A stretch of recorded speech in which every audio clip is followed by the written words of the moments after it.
சற்று முன் திடீரென ஸ்டாலினை சந்தித்தார் அண்ணாமலை. தமிழக அரசியலில் பரபரப்பு, அதிர்ச்சியில் மோடி. அதாவது தமிழ்நாடு சட்டமன்ற தேர்தல் ஏப்ரல் 23ஆம் தேதி நடைபெற உள்ளது. ஆட்சியை தக்க வைப்பதற்கு திமுக கூட்டணியும், ஆட்சியை பிடிப்பதற்கு அதிமுக பாஜக கூட்டணியும் தீவிரம் காட்டி வருகிறார்கள். தாவேகா, நாம் தமிழர் கட்சிகள் தனித்து போட்டியிட உள்ளது. நாம் தமிழர், அதிமுக, திமுக கட்சிகளை தொடர்ந்து தாவேகா வேட்பாளர் பட்டியலை அறிவித்துவிட்டது. உட்கட்சி பிரச்சினை காரணமாக பாஜக வேட்பாளர் பட்டியலை அறிவிக்கப்படவில்லை. பிரதமர் நரேந்திர மோடி கோவை வந்தார். அண்ணாமலை கோவையில் இருந்தாலும் அப்செட் காரணமாக பிரதமரை வரவேற்க விமான நிலையம் செல்லாமல் புறக்கணித்திருப்பது பரபரப்பை ஏற்படுத்தி வருகிறது. அந்த வகையில் கேரள மாநிலம் பாலக்காடு பகுதியில் பாஜக பிரச்சார கூட்டம் நடைபெற்றது.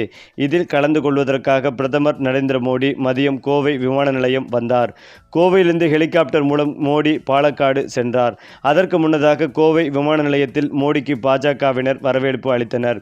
மத்திய இணையமைச்சர் எல் முருகன், அதிமுக முன்னாள் அமைச்சர் எஸ்பி வேலுமணி, பாஜக மாநில தலைவர் நயினார் நாகேந்திரன், ஐஜேகே தலைவர் பாரிவேந்தர், பாஜக தேசியரணி மகளிரணி தலைவர் வானதி சீனிவாசன் உள்ளிட்ட தலைவர்கள் கோவை விமான நிலையம் சென்று பிரதமர் மோடியை வரவேற்றனர். ஆனால் அண்ணாமலை கோவையில் இருந்து கொண்டே மோடியை வரவேற்பதற்கு விமான நிலையம் வரவில்லை. மாநில தலைவர் பதவியிலிருந்து மாற்றப்பட்ட பிறகு அண்ணாமலைக்கு கட்சியில் முக்கியத்துவம் கொடுப்பதில்லை என்பதால் அவர் அப்செட்டில் உள்ளார். ஏற்கனவே தேர்தல் பொறுப்பாளர் பதவியிலிருந்து அவர் ராஜினாமா செய்தார்.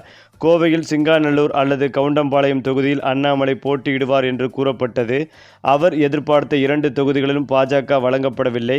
கோவை வடக்கு தொகுதி மட்டுமே பாஜகவிற்கு அதிமுக வழங்கியுள்ளது. அதிலும் வானதி சீனிவாசன் தீவிரமாக பணியாற்றியும் வருகிறார். அண்ணாமலையும் கோவை வடக்கு தொகுதிக்கு முயற்சித்த நிலையில்தான் அதற்கும் தலைமை பாசிட்டிவான பதிலை கொடுக்கவில்லை. இதனால் அவர் தேர்தலில் போட்டியிடவில்லை என்று சொல்லி விலகிவிட்டார். கட்சி பணிகளிலும் கலந்து கொள்வதில்லை.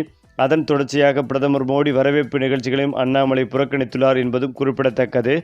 மேலும் இது குறித்து வானதி சீனிவாசன் செய்தியாளர்களிடம் கூறும்போது, பாஜக ஒரு தேசிய கட்சி. பியூஷ் கோயல் நாளை தான் வெளிநாட்டிலிருந்து தமிழகம் வருகிறார். அதன் பிறகு மாநில அளவிலான ஆலோசனை கூட்டம் நடத்தி டெல்லி சென்றுதான் வேட்பாளர் அறிவிப்பு இருக்கும். அண்ணாமலை எங்கள் அன்புக்குரிய தம்பி, இன்னும் வேட்பாளர் பட்டியலை அறிவிப்பதற்கு முன்பாக அவருக்கு கொடுக்கவில்லை. இவருக்கு கொடுக்கவில்லை என்று சொல்ல முடியாது. வரவேற்பு பெயர் பட்டியலில் அண்ணாமலை பெயரும் இருந்தது. அவர்தான் வரவில்லை என்கிறார்கள். நான் வந்தவுடன் அண்ணாமலை எப்போது வருவார் என்றுதான் கேட்டேன். மேலும் அதற்கு என்ன காரணம் என்று அண்ணாமலை தான் விளக்கம் கொடுக்க வேண்டும் என்று கூறினார் வானதி சீனிவாசன். அதேபோல பாஜக கட்சி நிகழ்ச்சிகளில் தொடர்ந்து பங்கேற்று கூட்டணி கட்சிக்கும் சேர்த்து ஆதரவு தேடி வந்தவர் அண்ணாமலை. இப்போது ஆதரவின்றி வீட்டில் முடங்கி இருப்பதாக அவருடைய ஆதரவாளர்கள் தெரிவிக்கின்றனர்.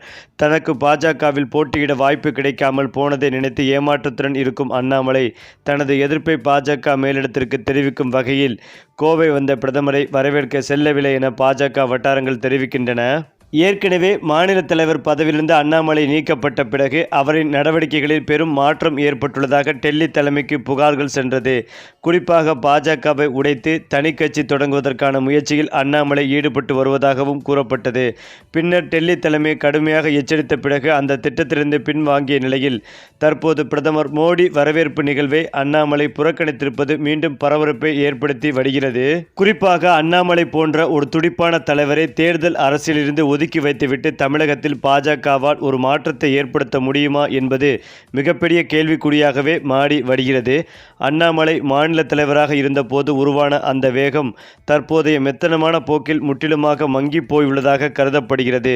ஒரு மாற்று அரசியலை முன்னெடுத்து சென்ற ஒருவரை ஓரம் கட்டிவிட்டு பழைய பாணி அரசியலை நம்புவது பாஜகவிற்கு அறிவார்ந்த செயலாக தெரியவில்லை என்பதே பலரின் ஆதங்கமாக உள்ளது. எடப்பாடி பழனிசாமி தலைமையிலான அதிமுகவுடன் கூட்டணி அமைப்பதில் காட்டிய அவசரம் பாஜகவிற்கு சாதகமாக அமையவில்லை என்பதையே தற்போதைய தொகுதி பங்கீடு காட்டுகிறது. எடப்பாடி பழனிசாமி மிகவும் சாதுரியமாக செயல்பட்டு பாஜகவிற்கு 27 தொகுதிகளை ஒதுக்கீடு செய்துள்ளார். ஆனால் அந்த தொகுதிகளை உற்று நோக்கினால் அவை அனைத்தும் அதிமுக வலுவாக இல்லாத அல்லது எளிதில் வெற்றி பெற முடியாத கடினமான தொகுதிகள் என்பதும் வெளிப்படையாகவே தெரிய வருகிறது.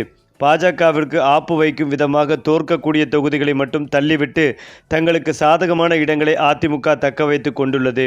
இத்தகைய அரசியல் சதுரங்கத்தை முன்கூட்டியே கணிக்க தவறியது பாஜகவின் தலைமையின் மிகப்பெரிய பலவீனமாகும். தற்போதைய மாநில தலைவர் நயினார் நாகேந்திரன் போன்றவர்களின் அணுகுமுறை ஒரு வலுவான எதிர்க்கட்சிக்கான அடையாளமாக இல்லை என்கிற விமர்சனம் எழுந்துள்ளது. ஒரு மாநில தலைவராக நயினார் நாகேந்திரன் அதிமுகவின் நிபந்தனைகளுக்கு இணங்கி போனது பாஜகவின் தனித்துவத்தை இழக்கச் செய்துள்ளது. அண்ணாமலை இருந்திருந்தால் இத்தகைய ஒருதலை பட்சமான ஒப்பந்தத்திற்கு சம்மதிக்க மாட்டார் என்றும் கட்சியின் கௌரவத்தை நிலைநாட்டியிருப்பார் என்றும் தொண்டர்கள் நம்புகின்றனர். எதிரணியின் வியூகத்தை புரிந்து கொள்ளாமல் வெறும் எண்ணிக்கையை மட்டும் பார்த்து கூட்டணி வைத்தது பாஜகவின் வளர்ச்சியை 10 ஆண்டுகள் பின்னோக்கி தள்ளும் செயலாகவே பார்க்கப்பட்டு வருகிறது. பாஜக மேலிடம் தமிழக அரசியலின் யதார்த்தத்தை புரிந்து கொள்ள வேண்டும். அண்ணாமலை தலைவராக இருந்தபோது இளைஞர்கள் மற்றும் நடுநிலை வாக்காளர்கள் மத்தியில் பாஜகவிற்கு ஒரு தனி ஈர்ப்பு இருந்தது. என் மண் என் மக்கள் நடைப்பயணம் மூலம் அவர் உருவாக்கிய தாக்கம் இன்று சிதைந்து போயுள்ளது. தேர்தலுக்கு பின்னராவது அண்ணாமலையை மீண்டும் மாநில தலைவராக்க வேண்டும் என்பதே தொண்டர்களின் ஒற்றை கோரிக்கையாகவே உள்ளது. ஒரு கட்சியின் வளர்ச்சி என்பது அதன் தொண்டர்களின் உற்சாகத்தை பொறுத்தது. அந்த உற்சாகத்தை மீண்டும் கொண்டு வர அண்ணாமலையால் தான் முடியும் என்பது நிதர்சனம். மேலும் இந்த தேர்தலில் பாஜகவின் செயல்பாடுகள் இவ்வாறே தொடர்ந்தால் வாக்கு எண்ணிக்கையில் அந்த கட்சி மிகப்பெரிய சரிவை சந்திக்கும் அபாயமும் உள்ளது. பல தொகுதிகளில் பாஜகவின் வாக்கு சதவீதம் நோட்டாவுக்கு கீழே செல்வதற்கு கூட வாய்ப்புள்ளதாக அரசியல் விமர்சகர்கள் எச்சரித்தும் வருகிறார்கள். வலுவான வேட்பாளர்கள் இல்லாதது, கூட்டணி கட்சியால் ஒதுக்கப்பட்ட பலவீனமான தொகுதிகள் மற்றும் தலைமை மீதான அதிருப்தி ஆகிய காரணங்கள் தாமரை சின்னத்தை வாட செய்யும் நிலையை உருவாக்கியுள்ளன. மக்களின் நாடித்துடிப்பை அறியாத ஒரு தலைமை இருந்தால் தேர்தல் முடிவுகள் பேரிடியாகத்தான் இருக்கும். இறுதியாக தமிழகத்தில் பாஜக ஒரு சக்தியாக உருவெடுக்க வேண்டுமானால் அது தனித்துவமான மற்றும் ஆக்ரோஷமான அரசியலை முன்னெடுக்க வேண்டும். திராவிட கட்சிகளின் நிழலில் ஒதுங்குவது தற்காலிக பலனை தரலாமா தவிர நீண்ட கால வளர்ச்சிக்கு அது தடையாகவே இருக்கும். அண்ணாமலையை மீண்டும் முன்னிலைப்படுத்தி இழந்த செல்வாழ்க்கையை மீட்டெடுப்பதே பாஜகவின் எதிர்காலத்திற்கு நல்லது. இல்லையென்றால் தமிழக அரசியல் வரலாற்றில் பாஜக ஒரு பெயரளவு கட்சியாக மட்டுமே எஞ்சி நிற்கும் சூழல் உருவாகும். தற்போதைய சறுக்கல்களில் இருந்து பாடம் கற்றுக்கொண்டு சரியான தலைமையை அடையாளம் காண்பதே அந்த கட்சிக்கு இப்போதுள்ள ஒரே வழியாகும். இந்த நிலையில்தான் பாஜக தனக்கு ஒதுக்கப்பட்ட 2 தொகுதிகளை அதிமுகவிடம் கொடுத்துவிட்டு வேறு 2 தொகுதிகளை பெற திட்டமிட்டுள்ளதாக பரபரப்பான தகவல்கள் வெளியாகி வருகிறது. அதாவது அண்ணாமலை கோவை மாவட்டம் சிங்காநல்லூர், சூலூர், கவுண்டம்பாளையம் ஆகியவற்றில் ஒன்றில் களமிறங்க விரும்பியதாகவும், ஆனால் இந்த தொகுதிகளை அதிமுக தன்வசமே வைத்துள்ளதாகவும் பாஜக தொண்டர்கள் குற்றம் சாட்டி வருகின்றனர். இதனால்தான் அண்ணாமலை தேர்தலிலிருந்து விலக விரும்புவதாக தகவல்களும் சொல்லப்பட்டு வருகிறது. மேலும் வேறு தொகுதிகளை மாற்றிக் கொடுக்க எடப்பாடி சம்மதம் தெரிவிக்கவில்லை என்றால் உறுதியாக பாஜக கட்சியிலிருந்து அண்ணாமலை விலக உள்ளார் என்ற அதிர்ச்சி தகவலும் வெளிவந்து கொண்டிருக்கிறது. அது மட்டுமில்லாமல் அதிமுகவுடன் பாஜக கூட்டணி சேர்ந்ததே அண்ணாமலைக்கு சற்று விருப்பமில்லாமல் தான் நடைபெற்றுள்ளது.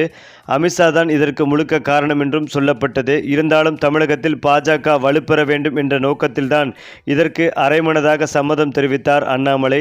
ஆனால் அவருக்கே துரோகம் செய்யும் வகையில் எடப்பாடி பழனிசாமி அவர்கள் அண்ணாமலை கேட்ட தொகுதிகளை ஒதுக்காமல் வேண்டுமென்றே அதிமுக ஜெயிக்க வேண்டும் என்ற நோக்கத்திலேயே இவர் உள்நோக்கத்துடன் செயல்பட்டுள்ளார். இந்த செயல் அண்ணாமலைக்கு அதிருப்தியை ஏற்படுத்தியதால் தான் அவர் இந்த சட்டமன்ற தேர்தலில் போட்டியிடப் போவதில்லை என்ற கடிதத்தை டெல்லி மேலிடத்திற்கு அனுப்பியிருக்கிறார்.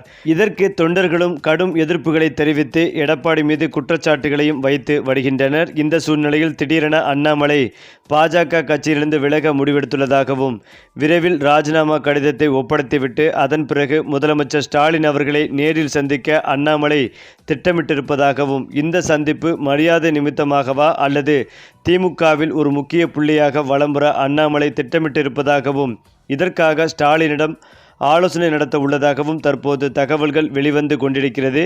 இந்த ஒரு தகவல் ஒட்டுமொத்த பாஜகவிற்கும் அதிர்ச்சி கொடுத்து வருகிறது. இந்த சந்திப்பு தமிழக அரசியலில் மிகப்பெரிய பரபரப்பை ஏற்படுத்தி வருகிறது. சரி, இப்போ நீங்கள் சொல்லுங்கள், ஸ்டாலினை சந்தித்த அண்ணாமலை பற்றிய உங்களுடைய கருத்துக்களையும் உங்கள் கமெண்ட்டில் சொல்லுங்கள். மேலும் இந்த வீடியோ உங்களுக்கு பிடித்திருந்தால் லைக் பண்ணுங்கள், ஷேர் பண்ணுங்கள், மறக்காமல் நம்முடைய சேனலை சப்ஸ்கிரைப் பண்ணிக்கங்க.